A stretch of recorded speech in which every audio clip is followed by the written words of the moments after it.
Most Americans, I believe, think the way you do.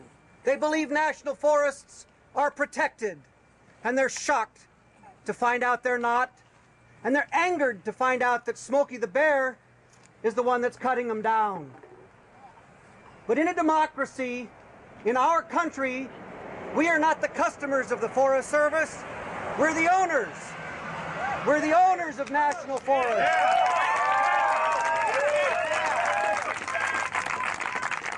We don't have to ask for permission to save them. They have to ask our permission to cut them down.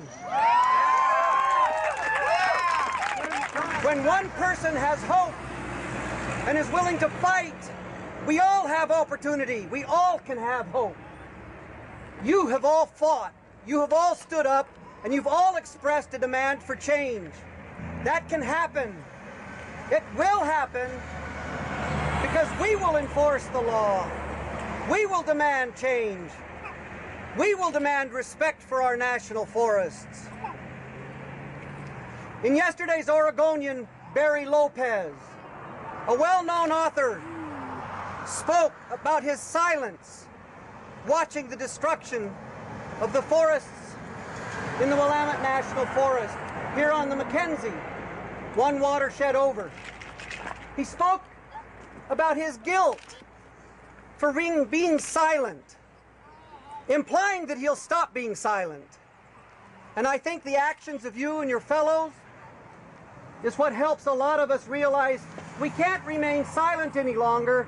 We all have to speak up, or we're all guilty for the destruction that happens in our forests.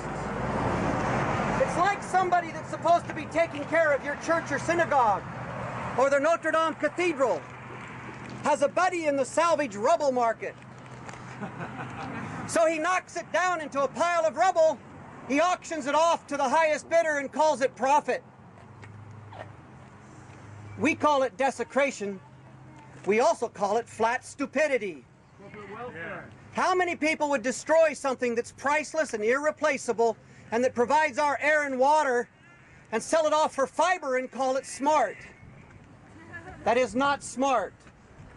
We should stop the unfair government competition on public lands, support healthy, sustainable forestry on private lands, support all the value-added manufacturing here in this country instead of minimally processed, unfinished wood product exports.